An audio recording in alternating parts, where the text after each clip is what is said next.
à tous. Le top 14, toujours aussi passionnant, toujours aussi incertain, aussi complexe qu'une équation. 9 prétendants, 6 inconnus, 6 élus pour la phase finale. Combien allons-nous en connaître ce soir? Vous allez le savoir en regardant le programme de cette avant-dernière journée de la phase régulière. En quelques instants, effectivement, nous repartirons à Mayol. Mayol qui était avec son choc incandescent et qui a bouillonné aujourd'hui pour porter en triomphe l'enfant du pays, l'enfant de la rade, Pierre Mignoni. 43-12, victoire bonifiée. Nous y reviendrons dans un instant. Et parce que c'est la fête à Mayol. Mayol a vaincu Perpignan et donc Pierre Mignoni, le futur retraité, faisait la fête, faisait lui-même son petit pilou-pilou.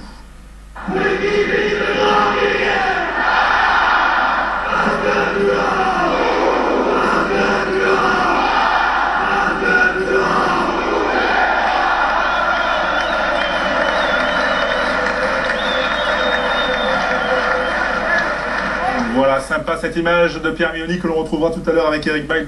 Tout pour l'Europe à Northampton dimanche prochain, mais d'abord le sentiment, Perpignan, champion il y a 2 ans, finaliste la saison dernière. Vous ne serez pas en phase finale du top 14 cette saison, qu'est-ce que cela vous inspire? C'est évidemment une grosse déception pour le club, mais je crois qu'on perd notre place en phase finale en début de saison, où on a perdu beaucoup de matchs et on a laissé s'appeler des points de bonus vachement importants, donc je crois que c'est pas aujourd'hui qu'on perd notre qualification. Pour rassurer vos supporters avant le déplacement en Angleterre, les problèmes en touche aujourd'hui, les 30% de plaquage manqués, c'est pas le vrai Perpignan? Non, c'est sûr, c'est pas le vrai Perpignan maintenant.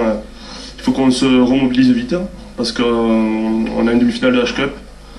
Ça faisait un moment que le club n'avait pas connu ça, donc il faut vraiment se reconcentrer, laisser de côté le top 14, qui est terminé pour nous maintenant, et se remettre au travail pour cette échéance qui est très importante pour notre fin de saison. Vous n'étiez pas armé pour jouer sur les 2 tableaux, et Coupe d'Europe et Championnat? Si, je pense qu'on était armé. Maintenant, on a eu pas mal de pépins physiques en début de saison, beaucoup de blessés, avec un effectif qui n'a pas beaucoup tourné. Et quand on tire sur les joueurs, c'est difficile après d'enchaîner les matchs. Et je crois que, comme j'ai dit tout à l'heure, on a perdu le championnat en début de saison. On a laissé échapper trop de points dans cette première partie de saison, puisqu'on fait une seconde partie assez bonne. Qu'est-ce qu'on peut attendre de vous, de vos partenaires la semaine prochaine face à Northampton? Un gros match, je pense, parce que quand il y a des gros rendez-vous, je pense que Perpignan a toujours répondu présent en phase finale, donc vous pouvez vous attendre à un gros match. On sera présent, ça va être compliqué parce qu'on joue à l'extérieur. Maintenant, ça reste un match éliminatoire et ça se jouera sur des détails. Cet après-midi à Mayol avec Toulon, Perpignan, 43-12. Le héros du jour, c'est Pierre Mignoni.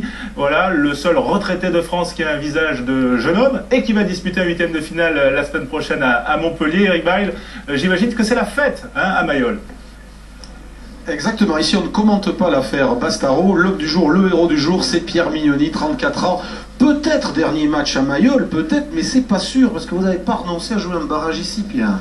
Oui, tout à fait. Non, on a à cœur d'espérer gagner la semaine prochaine. Dans 15 jours à Montpellier, match décisif. Et puis match décisif. Et si par bonheur on gagne, on peut éventuellement jouer un quart à domicile. Alors quand même, aujourd'hui, on a fait comme si c'était votre dernier match et vos partenaires et le public vous ont réservé un hommage émouvant avec un t-shirt d'abord. Merci. Pierrot, comment vous avez vécu, vous avez ressenti tout ça?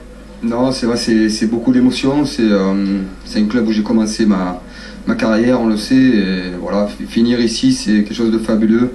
Il y a un public extraordinaire. Quand vous rentrez tout seul là? Ouais, en fait je m'attendais à rien parce que bon, pour moi on a encore un match à jouer ici. Et voilà, donc c'est beaucoup d'émotions. Je remercie vraiment tout le monde parce que c'est bon, c'est comme ça, c'est une carrière qui s'arrête. Mais vous avez grandi tout près du stade, c'est ça? Ouais, à même pas 100 mètres d'ici. Voilà, c'est beaucoup d'émotions. Il y a mes parents, ma famille. Voilà, je pense aussi à d'autres clubs auxquels j'ai joué qui m'ont beaucoup apporté toute ma carrière, avec Béziers, Dax et Clermont surtout. Alors vous savez qu'on vous apprécie. Alors d'abord on revoit l'image évidemment portée en triomphe, applaudi. On a vu tout à l'heure dans le jour de rugby le pilou-pilou final aussi. On a tous beaucoup d'estime, beaucoup de respect pour vous, et donc il y a une question qui nous brûle les lèvres, mais qu'on n'a pas envie de vous poser. Alors du coup, on ne vous l'a pas posée à vous.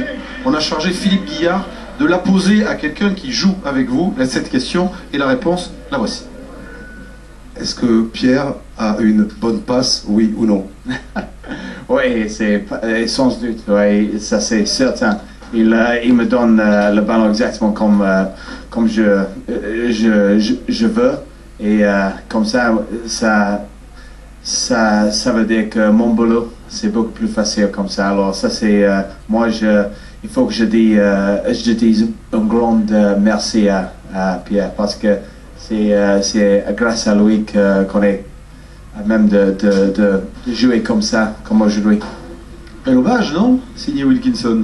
Ouais, non, bien sûr, c'est un joueur fabuleux. Je suis très très fier vraiment d'avoir joué avec un joueur comme ça. Et vous allez travailler avec eux puisque vous serez l'un de leurs entraîneurs la saison prochaine. On se projette, Pierre, sur la fin de saison dans 15 jours. Allez, on va dire un 8e de finale à Montpellier. Et pourtant, ce Toulon, là, ces dernières semaines, n'emballe pas dans le jeu. Qu'est-ce que vous pensez pouvoir faire dans cette fin de saison avec l'équipe? Non, c'est vrai que ces dernières semaines, on n'est pas au niveau qu'on espérait. Mais j'espère que depuis la semaine dernière, le match de Toulouse et aujourd'hui, ça nous a donné encore plus de confiance. On a quand même fait certaines choses sur le terrain, on commence à avoir de belles choses. Voilà, je crois que la semaine prochaine, ça va être un vrai 8e de finale, vraiment un match très intéressant. Il sera suivi dans le multiplex de Canal. Il y a les questions qu'on n'ose pas poser, il y a la question qu'on nous pose tout le temps, la note du match. Eh bien, la note du match, la voici pour cette belle victoire de Toulon 43-12 sur Perpignan et le Montpellier 14-25. Pour une belle sortie, c'est une belle sortie. Super. Merci, puis on se retrouve pour le multiplex dans 15 jours. Montpellier-Toulon, ça promet, François. Merci.